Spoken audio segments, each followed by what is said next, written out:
wong ayu kang tak anti-anti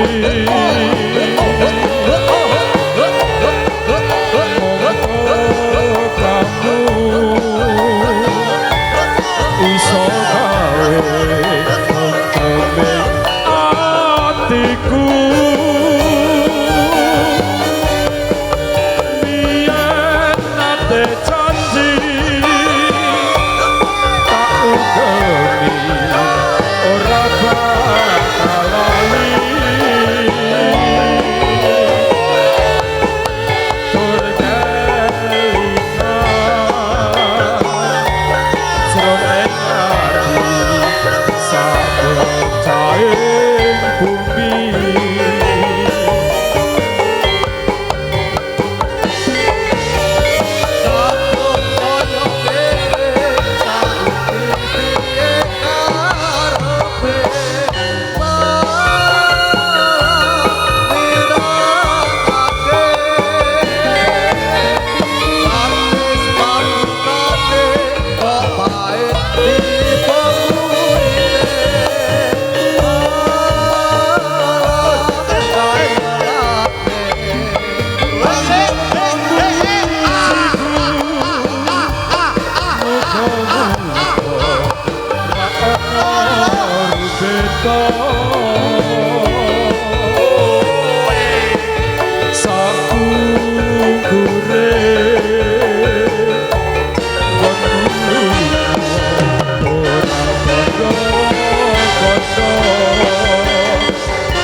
Guyune dino, guyune dino.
Ngambar arum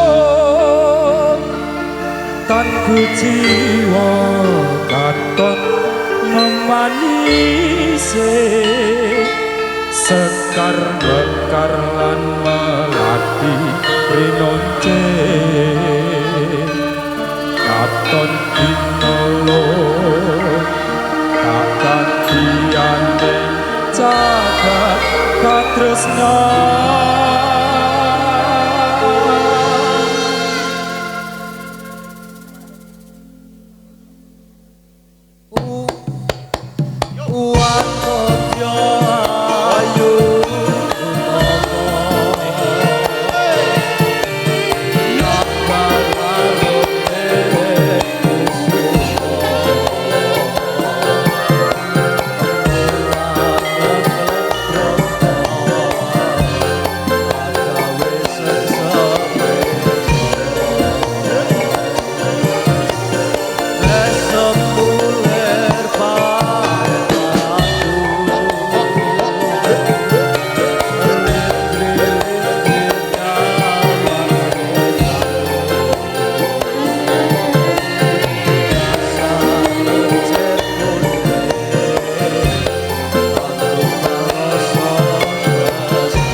Berikan aplaus yang meriah Garuda Merapi Tirta Kencana dengan tarian topeng irengnya. Luar biasa kebersamaan kita pada kesempatan malam yang berbahagia ini hadir buat panjenengan semua, yaitu gelar pentas seni yang diprakarsai yaitu dari Dinas Pendidikan dan Kebudayaan Provinsi Jawa Tengah. Ya, serta juga mendapatkan support serta dukungan dari Universitas Telkom Bandung. Luar biasa yang berkenan hadir di kesempatan malam hari ini juga membawakan oleh-oleh yang bermanfaat untuk melestarikan kebudayaan yang berada di Nusantara, tentunya berada di Kabupaten Klaten, khususnya berada di Telogowatu, Kemalang tentunya. Langsung beranjak di acara berikutnya. Yang pertama yang kami hormati beliau Bapak Kepala Desa beserta jajaran pemerintahan desa, beliau yang hadir pada kesempatan malam hari ini, beliau Bapak-Bapak BPD serta yaitu lembaga yang ada, Bapak RT, Bapak RW berada di kawasan sini tentunya. Juga tidak lupa diucapkan yaitu selamat malam, salam hormat kepada jajaran pemerintahan dari Muspika wilayah Kecamatan Kemalang, Bapak Camat, Bapak Kapolsek maupun Bapak Koramil, Babinsa maupun Babin Kamtipmas, seluruh tamu undangan pemirsa yang hadir yang saya hormati. Dan yang terhormat Kepala Dinas Pendidikan dan Kebudayaan Provinsi Jawa Tengah atau yang mewakili.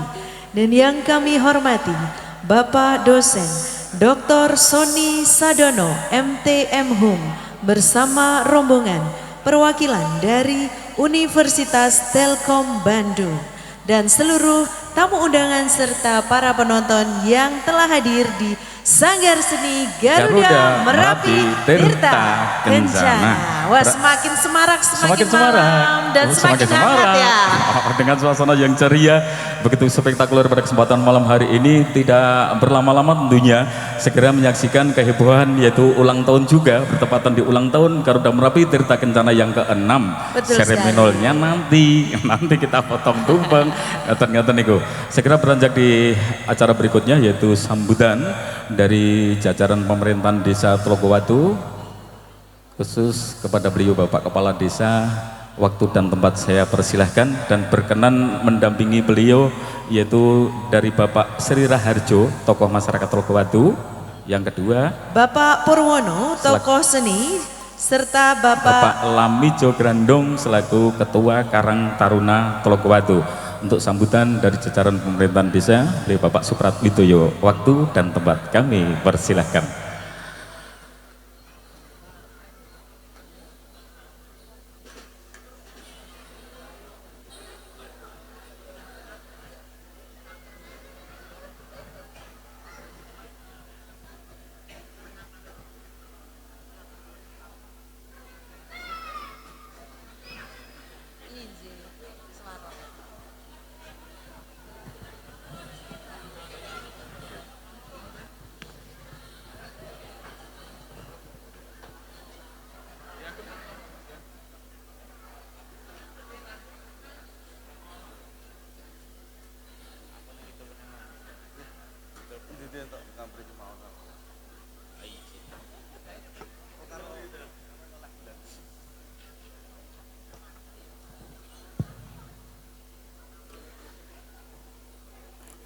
Bismillahirrahmanirrahim. Assalamualaikum warahmatullahi wabarakatuh. Sugeng dalu mewah salam sejahtera kagem kita sedaya. Kalau nuwun kunci wonten ngarsanipun para sesepuh bini sepuh putri kakung sedaya kang pantes kawula bedeni. Wonten ngarsanipun tamu undangan saya saking Dinas Pendidikan Provinsi Jawa Tengah, Dinas Pendidikan dan Kebudayaan Provinsi Jawa Tengah, mewah saking Telkom University saking Bandung ingkang dipun rawuhi saking panjenenganipun Bapak dosen Bapak Dr. Sony Sadono, mewah rombonganipun sedaya ingkang sanget kita hormati. Ugi wonten ngarsanipun kadang-kadang perangkat desa Trogowatu mandhapipun dumateng tokoh saking Dukuh Remeng Lor, saking Bopo RW, Bopo RT, mewah tokoh masyarakat sanesipun, Ketua Karang Taruna, Ketua Pemuda, sedaya ingkang sanget kawula hormati. Ugi wonten ngarsanipun para pandemen, pecinta seni jadilan, mewah serondol ingkang sekawit sonten wau sampun satata lenggah wonten papanipun piyambak-piyambak ingkang sedaya sanget kalau banggaaken. Mewah ugi sedaya para tamu undangan ngapunten wonten ngarsanipun Bapak Ketua BPD ugi Pak Paipti ingkang ugi kinurmatan. Mewah ugi wonten ngarsanipun para pelaku, mewah tokoh-tokoh seni sae jadilan ugi paragonipun sedaya ingkang tansah kinurmatan ugi. Kepareng sawetawis kawula matur wonten ngarsa panjenengan sami netepi atur panuwun saking keluarga besar saking Garuda Merapi. Kinen matur wonten ngarsa panjenengan sami. Namung boten kesupen sumangga kula dherekaken sadèrèng kula matur ngunjukaken raos puji syukur kita sami wonten ngarsa dalem Gusti ingkang Maha Kawasa cehna kita sami kepareng saged sareng-sareng manunggal makembal wonten ning Sanggar Seni Garuda Merapi mriki kanthi mangke wilujeng boten wonten pambengan setunggal punapa. Atur salajengipun wonten sanes saking keluarga besar Sanggar Seni Garuda Merapi lumantar kawula sepisan ngaturaken sugeng rawuh selamat datang.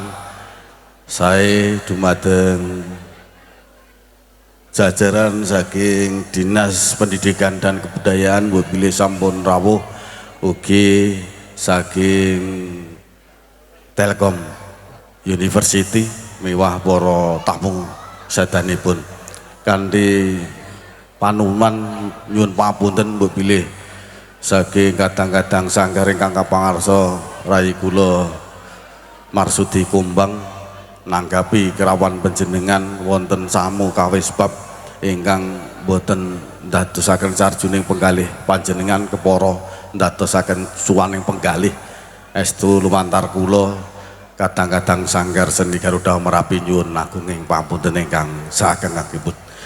Kelajenganipun atur wong sing gati dalu punika ngawontenaken pentas seni jadilan mewah ugi anggebyakaken mentasaken wontenipun seni budaya rakyat serondol boten sanes sedaya wau kagem hanguri-uri budaya khususipun budaya Jawi kita sami karena kanthi budaya ndadosaken adiluhunging bangsa mewah ugi kuncaraning nagari, mewah minangka jati diri sebuah bangsa. Seni makaten kula panjenengan minangka trah tiang Jawi, monggo sareng-sareng kita uri-uri budaya punika jumbuh kalian pangandikan saking panjenenganipun Bapak Soni Sadono kula wau, piyambakipun Piyawi Solo, mapan wonten Bandung, ananging tetep boten kesupen kepara angkrembakaaken wontenipun seni budaya Jawi ingkang wonten. Salajengipun ugi pamatur nuwun dumateng Dinas Pendidikan Kebudayaan Provinsi Jawa Tengah ingkang sampun menyelenggarakan pentas punika. Estu mbok bilih anggenipun kadang-kadang saking Sanggar Seni Garuda Merapi ngadani pentas boten jumbuh tidak sesuai kalian harapan panjenengan saking Dinas Pendidikan dan Kebudayaan Provinsi Jawa Tengah. Estu lumantar kawula rekan-rekan Sanggar mohon maaf yang sebesar-besarnya, dan juga terima kasih yang amat sangat kepada Pak Soni Sadono lewat saking Telkom University Bandung ingkang dalu punika saged ngrawuhi mewah ugi saged ngawontenaken program saking kampus ingkang kanthi tema program inovasi seni Nusantara. Mugi kanthi program kampus panjenengan ingkang alhamdulillah saged dipun laksanakaken wonten ing Sanggar Seni Garuda Merapi, samangke sansaya saged ndadosaken Sanggar Seni Garuda Merapi samangke sansaya ngrembaka semakin dipun tresnani, dicintai oleh masyarakat, budaya Jawa semakin diminati oleh generasi muda. Ugi matur nuwun dumateng Telkom University lumantar Pak Soni ingkang sampun paring sabyantu ing awujud fasilitas alat musik modern ingkang wonten drum, organ, ugi gendang utawi ketipung, mewah ugi sanesipun. Matur nuwun sanget saged melengkapi alat musik wonten ing Sanggar Garuda Merapi, pramila sanget migunani sanget, mewah saged sansaya nyampurnakaken peralatan alat musik wonten ing Sanggar punika. Matur nuwun mboten sanes lumantar kula saking kadang-kadang Sanggar sanget ngaturaken agunging matur nuwun ingkang tanpa pepindhan kepara panjenengan kula wau ugi saged hamirsani nglampahi wontenipun sandiwara ingkang awujud sandiwara srondol. Matur nuwun sanget ateges panjenengan menika ugi dosen seni, guru seni, juga pelaku seni. Alhamdulillah panjenengan saged pentas bareng-bareng rombongan srondol saking Tlogowatu menika.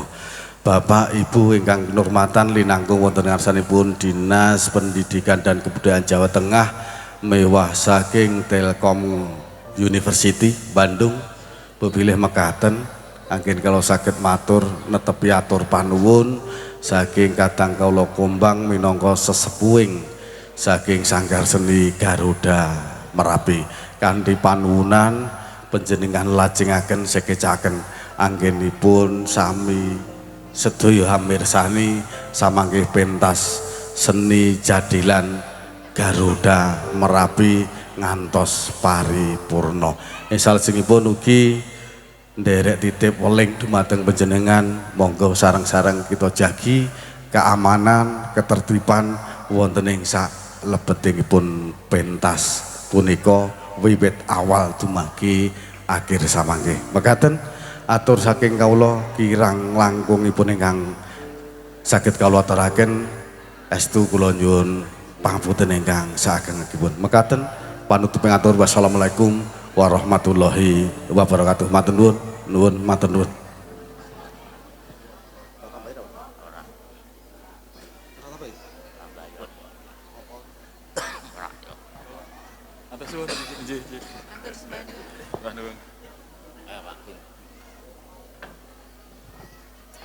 Diucapkan terima kasih kepada beliau Bapak Kepala Desa, Bapak Suprati Widoyo yang berkenan memberikan sambutan kepada kita semua.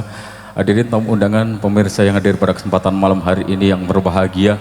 Tentunya pada kesempatan malam hari ini seperti yang penjenengan ketahui maupun yang penjenengan simak bahwasannya Garuda Merapi Tirta Kencana juga ulang tahun yang ke-6. Oke, di kesempatan malam hari ini. Oke, sabar. Sudahkah? Sampun Pak. Oke, terima kasih.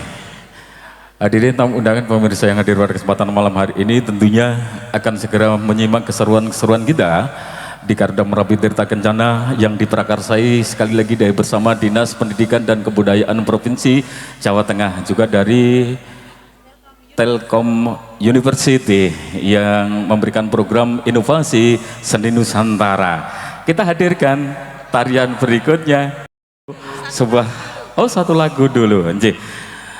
Ada dua ladies kita yang akan itu melantunkan sebuah tumbang-tumbang untuk penjenengan dalam suasana penantian tentunya. Pada kesempatan malam hari ini dari Garuda Merapi Tirta Kencana didukung sepenuhnya dari PK Profesional Video Shooting, juga lightingnya satu paket dengan PK tentunya. Hadir satu penyanyi datang dari tadi dari Kota Ramayana Prambanan bersama Sherly Amelia. Oke, Garuda Merapi Tirta Kencana. Siji mecen. Angga jeng Sherly-nya. Oke. Selamat malam buat semuanya. Terima kasih matur thank you panjenengan telah membersamai kita dalam ulang tahun Garuda Merapi Tirta Kencana. Oke. Oh, sabarnya. Oke, kita kasih untuk bersabar menunggu tarian berikutnya bersama Sherly Amelia.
Aye.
Terima kasih. Sudah dikasih Oke, sabar. kita kasih sabar dan sabar. Hadirin tamu undangan pemirsa yang hadir pada kesempatan malam hari ini, sasana penantian yang berada di belakang layar tentunya akan segera menampilkan tarian berikutnya setelah kita bersabar menanti rekan-rekan yang berada di belakang tentunya. Betul sekali. Bapak Ketua BPD bersama rekan-rekan, terima kasih, matur thank you telah hadir. Nggih, rekan-rekan media, terima kasih, selamat malam. Nanti saya akan bertandang berada di sana, nggih, channel YouTube Panjenengan untuk saya sampaikan kepada rekan-rekan yang berada para di konten kreator yang udah hadir. Oke, matur thank you. Rekan-rekan yang berada di belakang layar, sudah siapkah untuk penampilan berikutnya dari Garuda Merapi Tirta Kencana? Ready, Pak? Oh, sudah ready, oke.